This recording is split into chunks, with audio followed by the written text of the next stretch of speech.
Leo existed in the margins of high school. While others were a cacophony of laughter and slammed lockers, he was the silent hum of the fluorescent lights.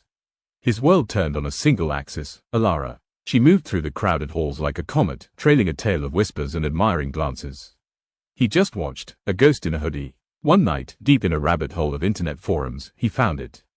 A post titled, "The Mirror Technique." It wasn't about glass or reflections. It was about people. The theory was simple: subtly mimic the person you want to connect with. It's not copying, the post read.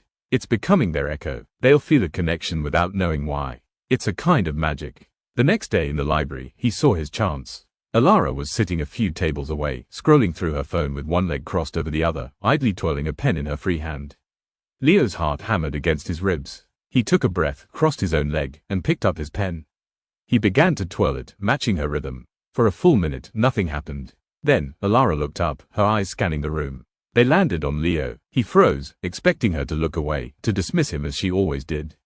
But she didn't. Her brow furrowed for a split second, a flicker of confusion, and then, a small, almost imperceptible smile touched her lips before she looked back down. Emboldened, Leo tried again the next day. As Alara stood by her locker talking to her friends, she laughed and flipped her long hair over her shoulder. A moment later, standing a few feet away pretending to look for a book in his bag, Leo ran a hand through his own hair in a similar, sweeping motion. This time, the effect was immediate. Her laughter trailed off, and she turned, her eyes finding him instantly. She excused herself from her friends and walked over to him. "Hey," she said, her voice even more musical up close. "This is weird, but, do I know you from somewhere? You just feel really familiar." His mind went blank. I'm Leo." As they talked, he focused on the rhythm of her speech, the way she tilted her head when she listened. He found himself unconsciously leaning against the lockers just as she did, mirroring the slight shift of her weight. The conversation flowed, easy and natural, as if they'd been friends for years. That conversation turned into a coffee date, which turned into a weekend movie, which turned into a whirlwind. At the coffee shop, she tapped her fingers on her mug, so did he. At the movies, she leaned forward during the tense scenes, he was right there with her. He was her echo, and she couldn't get enough. One evening, under a sky full of stars, she turned to him.